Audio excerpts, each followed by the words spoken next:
durch Nachdenken was rauskriegen. So. Das hat mich sehr beeindruckt, muss ich sagen. Und es hat einem auch Mut gemacht, also zu seinen eigenen Gedanken. Was ist denn Besseres auf dem Markt für die Bewältigung unseres Lebens und unserer moralischen Probleme als unsere Vernunft? Der allgemeinste und der umfassendste Begriff von Rationalität ist wohl der Verständlichkeit. Was können wir verstehen? Damit rücken wir neben den theoretischen und praktischen den dritten Weltbezug ins Feld der Aufmerksamkeit, den der Kommunikation. Ich denke, dass der methodische Rationalismus die Haltung ist, die in der philosophiegeschichtlichen Weltstunde des metaphysischen Irrationalismus möglich bleibt und unentbehrlich ist. Die Phänomene sind so komplex, und zwar auch historisch so komplex geworden durch die Geschichte des Nachdenkens über die Vernunft, dass man nur mit typologischen Mitteln so etwas wie Ordnung in die Phänomene reinbringen kann. Also das Ganze ist ein analytisches Instrument. Es geht nicht darum, also Philosophen oder Theorien in irgendwelche Schubladen einzuteilen, sondern es ist ein Analyseinstrument, um eben die manchmal problematische Reichweite von bestimmten Argumentationen besser abschätzen zu können. Verschiedene Typen das ist ja auch diese marxistische Verblendung, die darin bestanden hat, es gäbe eine Theorie, es geht nur darum, sie umzusetzen. Es ist ein Fehler der kritischen Theorie gewesen, zu glauben, dass einen die Wissenschaft, also die Gesellschaftstheorie davon entlasten kann, normativ Stellung zu nehmen. So, das muss man selber verantworten. Kant vertritt ja, die Aufklärung besteht eigentlich in der Maxime, immer selber zu denken. Hegel hat immer unter Beschuss gestanden. Ist ja nicht so, dass er nur, sag mal, der Großvater des Sozialismus ist, sondern er hat ja auch die ganzen Geisteswissenschaften auf den Weg gebracht. Eigentlich das, was das spezifisch Christliche ist, eigentlich immer mehr gegen Null tendiert. Das war so meine These. Die Theologie, die ja eine Sonderentwicklung ist in den großen Weltreligionen, selber ein Motor der Aufklärung in Europa gewesen ist. Das Gespräch geht weiter.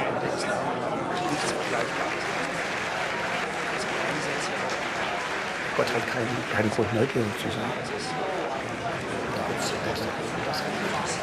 Das Judentum hat entstanden in dem Sinne, das ist so der Text, das ist der rationalen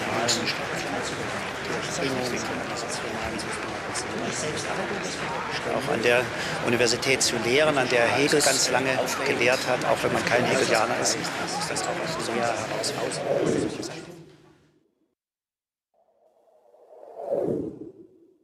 Auch wenn sie die vielerorts geschehenen Morde nicht selbst gesehen und den Reden der Nazis auch nicht folgen konnten, erinnern Sie dennoch Kindheitserlebnisse, die mit den Zeichen der Zeit zu tun hatten? Oh ja. Also zunächst einmal vielleicht mehr von der heiteren Seite. Ich bin nun ausgerechnet während der Olympiade geboren. Aber davon ist bei mir nichts hängen geblieben. Ich war immer sehr unsportlich. Und vor allen Dingen dann im Gymnasium war der Grund, dass wir so schreckliche Sportlehrer hatten, die eigentlich alle alte Nazis waren und immer noch Wehrsportertüchtigung betrieben. Und ich wurde dann noch mehrere Schuljahre danach als Beispiel einer intellektuellen Flasche gehandelt, so zur Abschreckung. Ja, aber es ist so, ich bin zwar in Thüringen geboren, aber mein Vater wurde dann Pastor 1938 in Breslau. Und den Krieg haben wir schon zu spüren gekriegt, einfach durch zwei Sachen. Erstens, dass mein Vater immer mal wieder eingezogen war, er wieder da war. Und der andere Punkt war, wir hatten unablässig Besuch von durchreisenden Soldaten. Das waren zum Teil Kollegen meines Vaters, auch Verwundete. Aber der Bombenkrieg fing dann in Breslau erst im Jahr 1944 an. Und da sind wir dann evakuiert worden aufs Land. Und dann muss ich sagen, sind das also Erlebnisse, die wir als Kinder gehabt haben, über die es mir heute noch schwerfällt zu reden. Also wir haben die ganze Flucht eben erlebt im tiefsten Winter, sind auf abenteuerlichen Wegen dann bei 16 Grad Kälte dann in Dresden angekommen und dann 14 Tage später haben wir dann als Familie den Dresdner Angriff überlebt. Also auch unter Bedingungen, die man sich schwer vorstellen kann. Und dann sind wir eigentlich von Flüchtlingslager zu ausgebombten Lager zu einem anderen gekommen und haben dann auch noch im Erzgebirge das erlebt, was Stefan Heym in dem Roman Schwarzenberg beschrieben hat. Da gab es nämlich einen Landkreis, den hatten die Alliierten vergessen zu besetzen.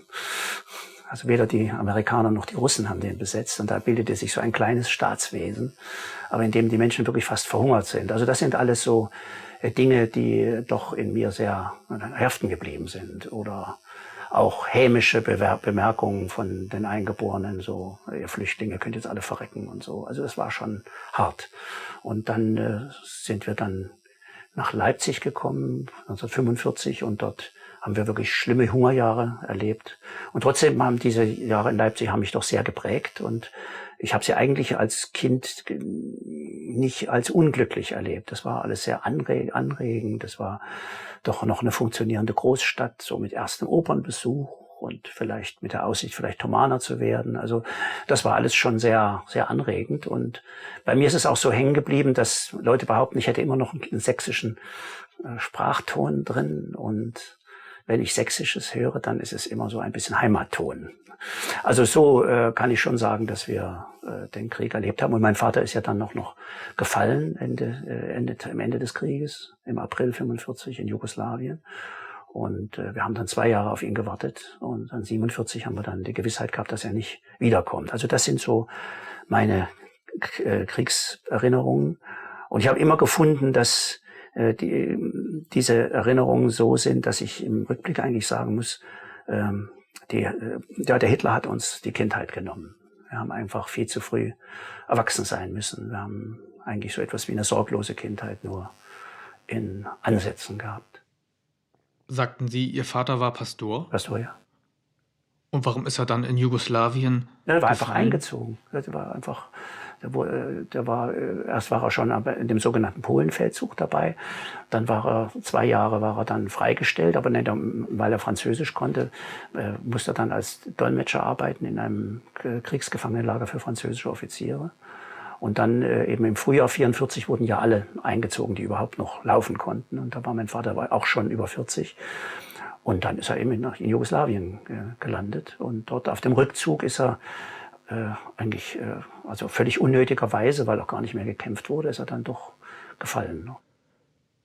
Und die dann erlebte Besetzung und der Wiederaufbau, welche Erinnerungen kommen Ihnen da? Ja, also wir waren im Erzgebirge und da kamen erst die Amerikaner. Und da weiß ich noch, dass wir furchtbar erleichtert waren.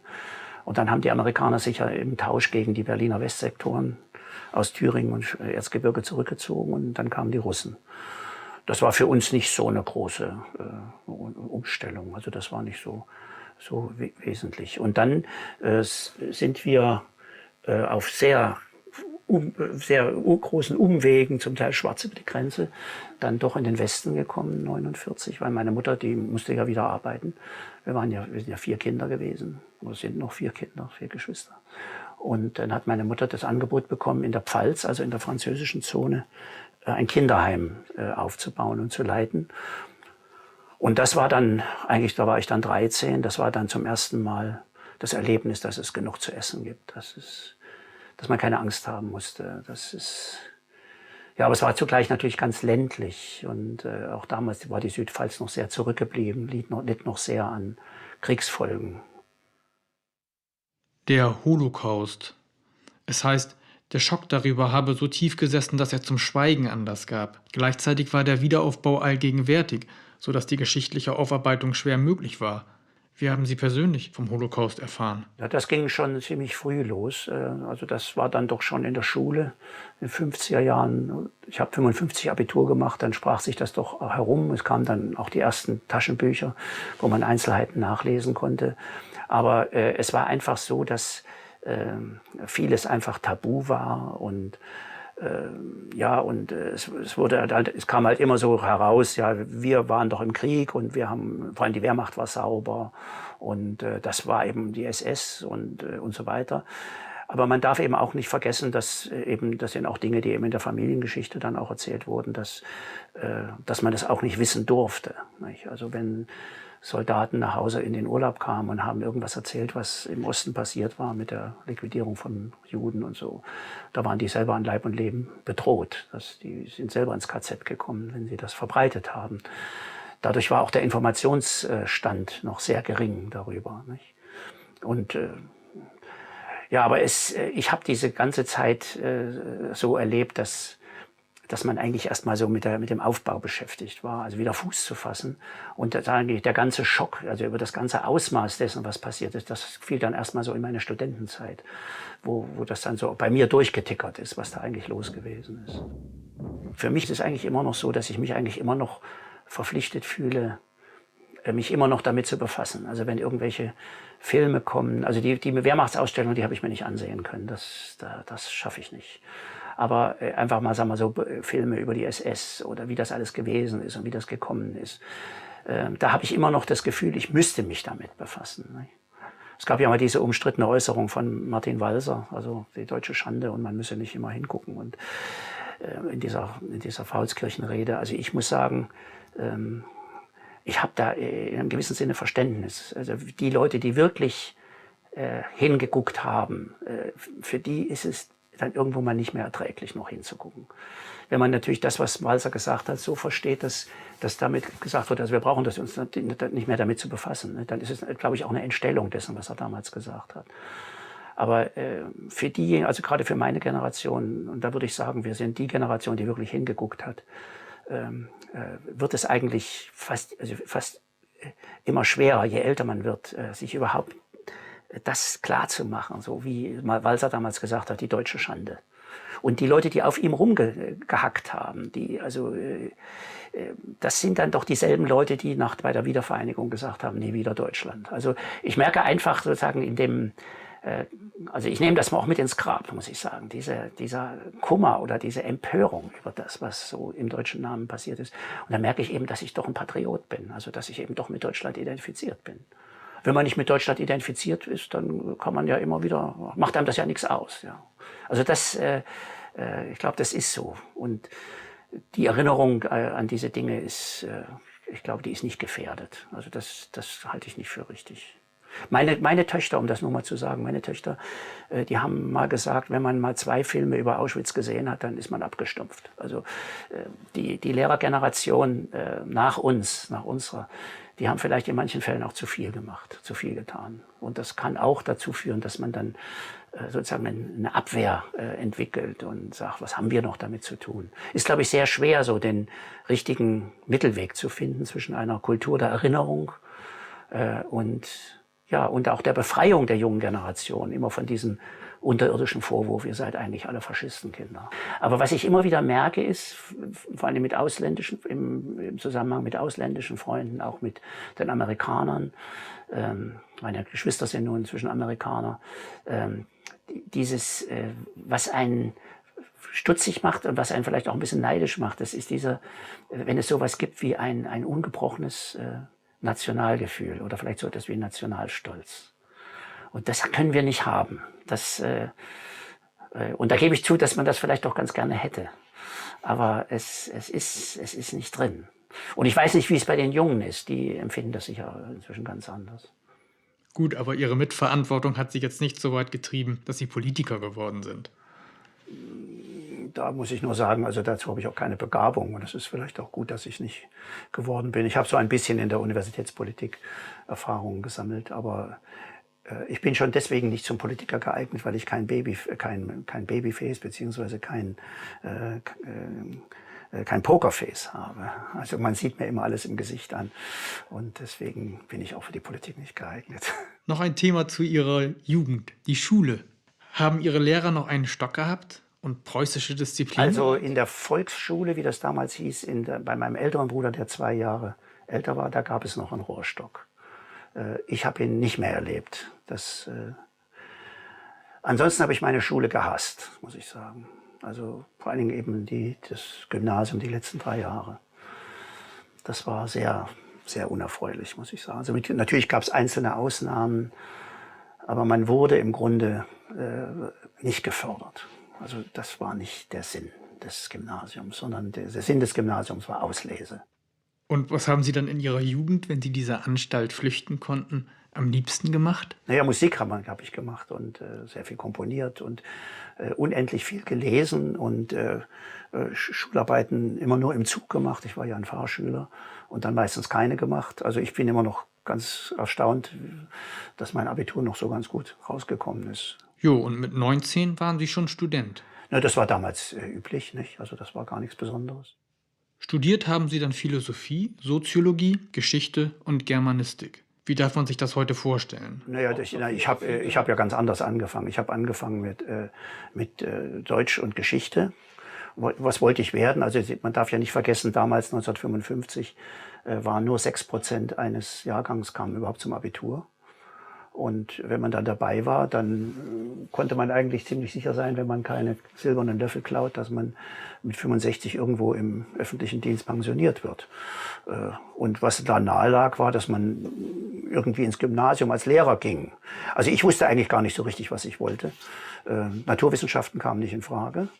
Also habe ich mal Deutsch und Geschichte angefangen und Musikwissenschaft. Und Musikwissenschaft war damals für mich der reinste Horror. Das habe ich nach 2 Semestern wieder aufgegeben.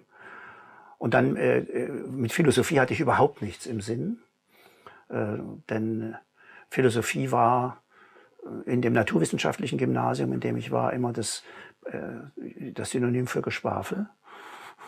Und dann komme ich aus einem ziemlich frommen Elternhaus, also vor allem aus dem Gemeindehintergrund. Und da war die Philosophie auch verrufen. Da gab es also ein sehr einfaches Argument. In der Philosophie versucht der Mensch zu Gott zu kommen. Das ist aber aussichtslos. Und im christlichen Glauben kommt Gott zu den Menschen. Und das ist also dann, das geht. Also das war so meine Vorstellung von Philosophie. Und ich bin dann eben auf einem sehr witzigen Umweg eigentlich dann zu Adorno gekommen und bin dann da geblieben. Also so bin ich allmählich in die Philosophie rübergerutscht. In Ihrem Grundkurs zur Philosophie, den Sie herausgegeben haben mit Eckhard Martens, da gehen Sie von den kantischen Fragen aus. Sie zitieren Kant. Alles Interesse meiner Vernunft, das ist jetzt Kant, das Spekulative sowohl als das Praktische, vereinigt sich in folgenden 3 Fragen. Erstens, was kann ich wissen? Zweitens, was soll ich tun? Drittens, was darf ich hoffen? In den Vorlesungen über Logik fügt Kant noch die Frage, was ist der Mensch, hinzu. In Ihrem letzten Aufsatzband reden Sie wieder von allen 4 Fragen Kants, aber dann ist so eine Frage wie, was darf ich hoffen? Zitat von Ihnen, in keiner Weise grundlegend für die Philosophie. Und es bleibt dann übrig, nur was kann ich wissen und was soll ich tun, als die beiden Grundfragen kritischen Philosophierens. Also, wo sind jetzt die beiden Fragen, was ist der Mensch und was darf ich hoffen, geblieben? Also was darf ich hoffen? Das ist ja die Frage der Religion, wenn man das mit Kant versteht. Das ist ja nicht gemeint im Sinne von, ich hoffe auf einen Lottogewinn oder so, sondern das hat natürlich zu tun mit der Idee der Unsterblichkeit der Seele, mit dem Leben nach dem Tod und so. Und da meine ich einfach, dass durch die Privatisierung der Religion, die ja seit dem 19. Jahrhundert eingetreten ist, also einfach in dem Sinne, dass die Religion heute eine ganz persönliche Sache geworden ist und es eigentlich keine Instanz gibt, die noch jedenfalls wieder im Westen nun tatsächlich den Menschen beibringen kann, was nun Glaube ist. Also das ist meine Einschätzung. Glaube ich nicht, dass die Philosophie zu diesem Punkt was Verallgemeinerungsfähiges beitragen kann. Also deswegen glaube ich, ist das sogar dieses religionsphilosophische Thema scheint mir dann doch sehr in den Hintergrund getreten zu sein. Was ist der Mensch? Das ist natürlich dann ein Streitpunkt. Ich halte es für eine Fehlinterpretation, die jetzt auch wieder im Schwange ist, dass man meint, die Frage, was ist der Mensch, sei die Grundfrage der Philosophie. Das halte ich für verkehrt. Das ist auch bei Kant nicht der Fall. Deswegen ist es auch verkehrt. Naja, also der Punkt ist einfach der, dass die Frage der, was ist der Mensch, betrifft ja unsere Selbstverständigung. Also im Sinne, was sind wir eigentlich, für welche? Wer sind wir? Und diese Frage, die kann man nur dann beantworten, wenn man schon Antworten hat auf die Fragen, was kann ich wissen, was sollen wir tun? Vor allem müsste man die Frage heute immer auch ein bisschen anders stellen. Man müsste die Fragen mehr in dem Sinne stellen von, was können wir wissen, was sollen wir tun? Also dieser methodische Individualismus ist sicher eine Sache, die man heute skeptischer betrachten muss, als das noch bei Descartes oder bei Kant der Fall war. Gut, also wenn das soweit klar ist, dann bedeutet das, dass die Frage nach dem Menschen oder nach dem, wer oder was wir sind, vielleicht eine Abschlussfrage ist oder eine Anschlussfrage ist. Aber sie kann nicht mehr als die Grundfrage der Philosophie betrachtet werden, wie das häufig immer wieder geschieht. Im philosophischen Unterricht lehren sie, Wissen mit Platon zu begreifen, in Anlehnung an den Theaetetos-Dialog. Es ist inzwischen weltweit etabliert, Wissen als wahre begründete Meinung oder True Justified Belief zu definieren. Darauf haben die Philosophen sich im Anschluss an diesen Dialog verständigt. Also der Punkt ist, ob das nun auf Platon zurückgeht oder nicht, ist nicht so wichtig, sondern es geht ja zunächst mal um die Frage, was könnte eine überzeugende Explikation unserer Intuition sein, was Wissen betrifft. Und wenn man dann zu dem kommt, dass man sagt, wahre, gerechtfertigte Überzeugung, dann kann man zunächst mal sagen, also Wissen ist sicher eine Art von Überzeugung. Ich glaube, man wird nicht sagen, ich weiß etwas und gleichzeitig bezweifle ich das. Also ist es schon sozusagen eine festgelegte Überzeugung. Und jetzt ist natürlich die Frage, was muss dazukommen, damit eine Überzeugung als Wissen gelten kann. Und da muss man zunächst mal sagen, sie muss wahr sein. Und das geht jetzt, das hat auch schon Platon gefunden. Aber da fehlt dann noch was, denn es kann ja zum Beispiel sein, ich bin davon überzeugt, dass im Augenblick in Japan ein Erdbeben stattfindet. Und das ist auch zufällig wahr. Es findet eins statt. Aber dann könnte ich nicht sagen, ich habe es gewusst. Sondern ich habe richtig geraten. Und deswegen kommt dann eben die zweite Bedingung dazu, dass man auch Gründe anführen können muss. Nun, beim Theaetetos ist es so, dass Platon das dann auch noch zurückweist als aporetisch, also als ausweglos. Das überzeugt nicht so sehr. So, und jetzt ist die nächste Frage, was könnte jetzt philosophisches Wissen sein? Was könnte Wissen in der Philosophie sein? Und da scheint mir das klar zu sein, dass unser philosophisches Wissen nicht darin begründet, dass wir in die Welt hinausgehen und gucken, was der Fall ist. Also das machen halt die Wissenschaften.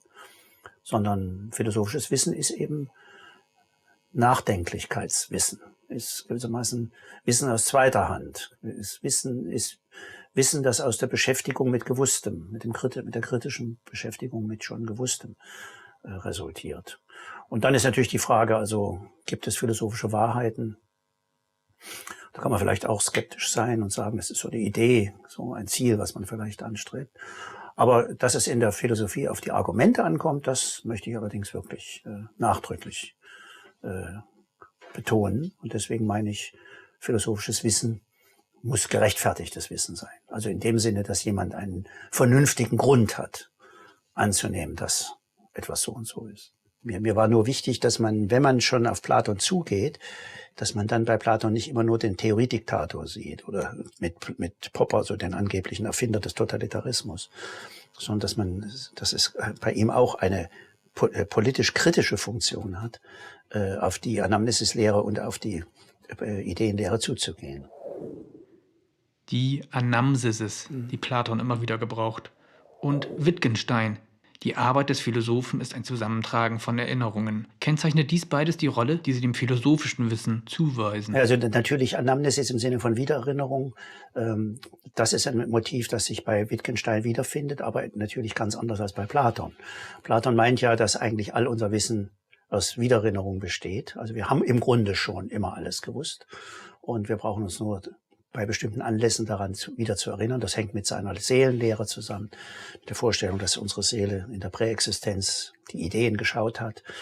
Also philosophisch ausgedrückt meint er, dass alles Wissen a priori ist. Und bei Wittgenstein ist das natürlich ein bisschen anders gemeint. Da geht es um die Wiedererinnerung an das, was wir irgendwie vergessen haben und deswegen in Verwirrung geraten sind. Er meint, dass das philosophische Problem in erster Linie darin besteht, dass wir uns nicht auskennen, dass wir die Übersicht verloren haben in unserem Denken.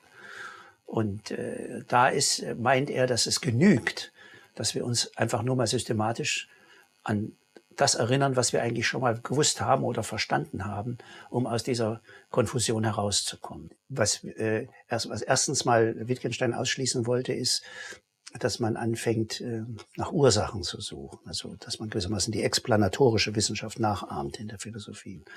Also, das ist eine Gemeinsamkeit, aber eben auch ein großer Unterschied zwischen diesen beiden Positionen. Und ich denke, dass es dass es richtig ist, dass die philosophische Reflexion sehr weitgehend darin besteht, dass wir uns auf das beziehen, was wir jetzt mal so mit Heidegger immer schon unterstellen, was wir eigentlich schon als gültig akzeptiert haben, so dass man schon sagen kann, also dieses Motiv Anamnesis ist sicher sehr wichtig in der Philosophie. Und inwiefern ist sie dann politisch? Ja, also das ist die Anamnesis-Lehre bei Platon, die in der Tat eben diese politische Funktion hat, nämlich auch den Zweifler daran zu erinnern, dass er nicht recht haben kann mit seiner These, dass alles nur Meinungssache ist. In meiner kleinen Erkenntnistheorie-Einführung habe ich versucht, das Erkenntnisthema mal von der grammatischen Seite her aufzugreifen. Also zu sagen, wir wollen erst mal sehen, wie werden eigentlich die epistemischen Grundausdrücke verwendet. Wissen, Vorstellung, Denken und so weiter. Und dann können wir uns immer noch Geltungsfragen zuwenden. Sie sagen, Sie sind ein Fallibilist, also ähnlich wie der Philosoph Popper. Dennoch sagen Sie auch, so wie Platon, es sei nicht alles bloß Meinungssache. Bitte definieren Sie kurz das Fremdwort Fallibilist. Ja, definieren, also es genügt vielleicht zu sagen, was es bedeutet. Unter einem Fallibilisten versteht man einen Philosophen, der davon überzeugt ist, dass unser Wissen fehlbar ist. Das ist ein Unterschied zum Skeptizismus. Der Skeptizismus sagt, wir können nichts wissen, wir werden auch nichts wissen. Der hat eigentlich gar keine Verwendung mehr für den Ausdruck Wissen. So sagt es gibt eben Meinungen und wir müssen uns im Leben durchschlagen mit Meinungen. Der Fallibilist sagt das nicht. Der Fallibilist sagt, nein, es gibt schon Wissen. Aber wir müssen damit rechnen, dass unser Wissen, zum Beispiel, dass wir mit Gründen für wahr halten, dass das fehlbar ist, dass das widerlegbar ist, dass es nicht für alle Ewigkeit sich als unfehlbar erweist. Es könnte sein, dass darin doch ein Irrtum enthalten ist. Und wenn der Irrtum aufgedeckt ist, dann haben wir so vielleicht eine verbesserte Form des Wissens, aber hier können wir wieder prinzipiell nicht ausschließen, dass dann auch wieder neue Irrtümer hereingekommen sind. Also dieser Unterschied ist wichtig zwischen Fallibilismus und Skeptizismus. Und es ist kein Widerspruch, zu sagen, Wissen ist fehlbar. Also der Fallibilist besteht ja darauf, dass nicht alles Meinungssache ist. Dann wäre er ja Skeptiker oder Skeptizist, wenn man das besser sagt. Aber der Punkt ist einfach, dass gerade die Überzeugung, dass nicht alles bloße Meinungssache ist, das ist ja genau das, was den Fallibilisten gewissermaßen motiviert, nach der besseren These, nach der besseren Theorie zu suchen. Und was waren so Ihre Fragen am Anfang des Philosophiestudiums? Also ich habe das noch nicht ganz verstanden, wie Sie jetzt zur Philosophie rübergekommen sind. Ist es so gewesen, dass Sie von Horkheimer oder Adorno sich angezogen gefühlt haben? Ja, also das kann ich mal kurz erzählen. Das ging einfach so, dass ich im Abitur als große Aufgabe, also zur Vorbereitung, den Dr. Faustus von Thomas Mann hatte. Und in dem Dr. Faustus von Thomas Mann gibt es ganz exzellente Beschreibungen von Musikstücken. Und das war mir völlig neu, dass das überhaupt geht.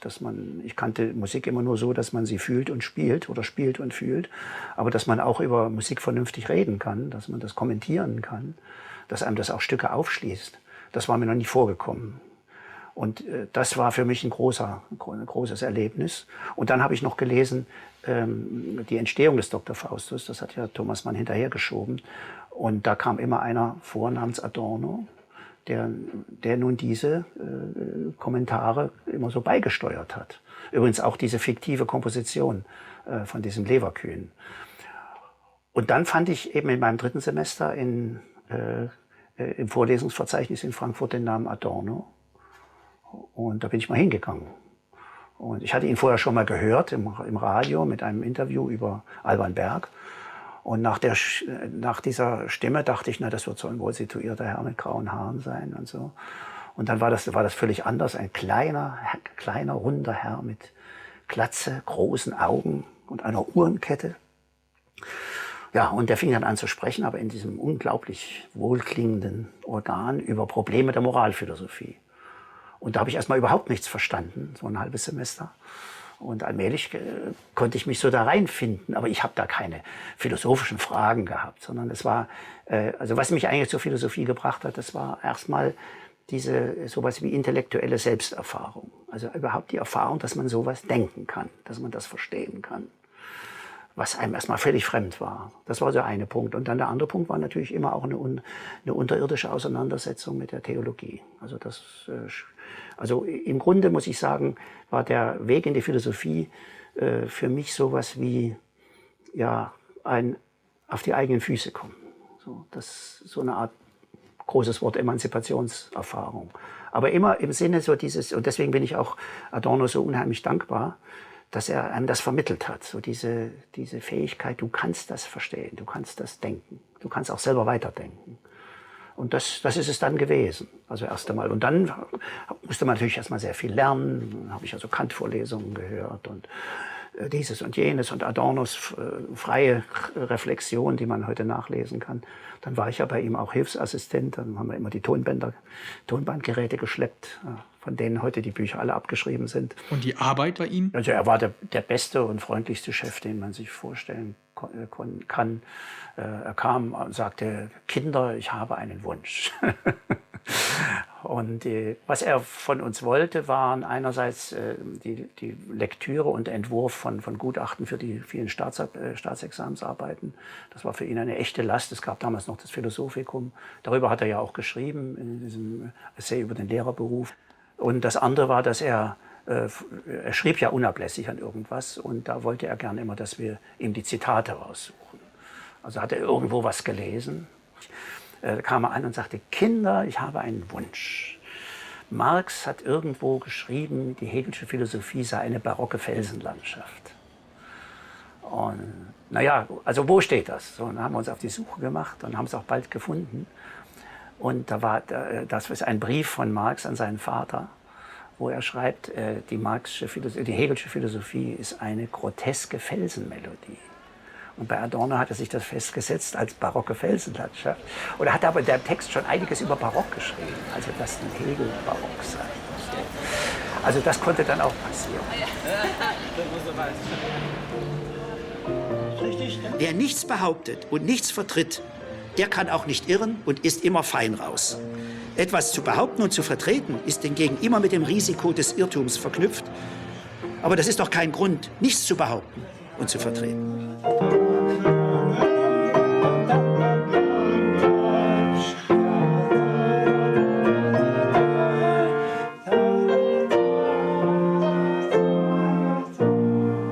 Jetzt muss man gleich noch die sowjetische dahinter spielen. Ja? Die war auch toll.